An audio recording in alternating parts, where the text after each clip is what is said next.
दोस्तों, क्या आप जानते हैं हमारे संविधान की आत्मा किसे कहा गया है? या फिर बी आर अम्बेडकर जी के द्वारा संविधान की आत्मा किसे कहा गया है? आज हम इन्हीं प्रश्नों से जुड़ी कुछ महत्वपूर्ण बातों का जिक्र करेंगे।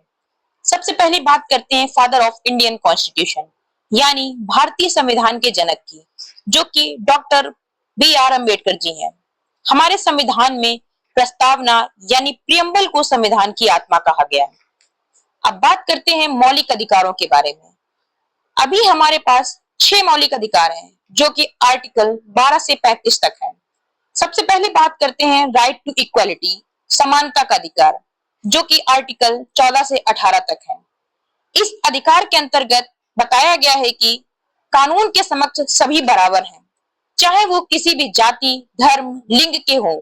इसके साथ साथ रोजगार में भी सबके पास इक्वल अपॉर्चुनिटी या समान अवसर होंगे। अब बात करते हैं राइट टू फ्रीडम के बारे में, मतलब स्वतंत्रता का अधिकार। आर्टिकल 19 से 22 एक ऐसा अधिकार जहां बोलने की स्वतंत्रता हो, कहीं पर भी रहने की स्वतंत्रता हो या फिर कहीं आने जाने की स्वतंत्रता शामिल हो। राइट अगेंस्ट एक्सप्लॉइटेशन, शोषण के विरुद्ध अधिकार। आर्टिकल 23 से 24 इस अधिकार के अंतर्गत child labour and human trafficking, मतलब मानव तस्करी जैसे चीजों को बैन किया गया है।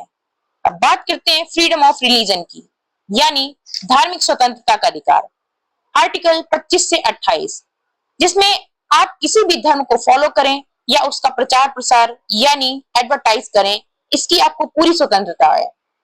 अगर बात करें कल्चरल एंड एजुकेशनल राइट्स की, यानी सांस्कृतिक और शैक्षिक अधिकार। आर्टिकल 29 से 30 इस अधिकार के अंतर्गत आप अपने कल्चर, अपनी भाषा को संरक्षित कर सकते हैं और एजुकेशनल इंस्टीट्यूशंस को भी स्थापित कर सकते हैं।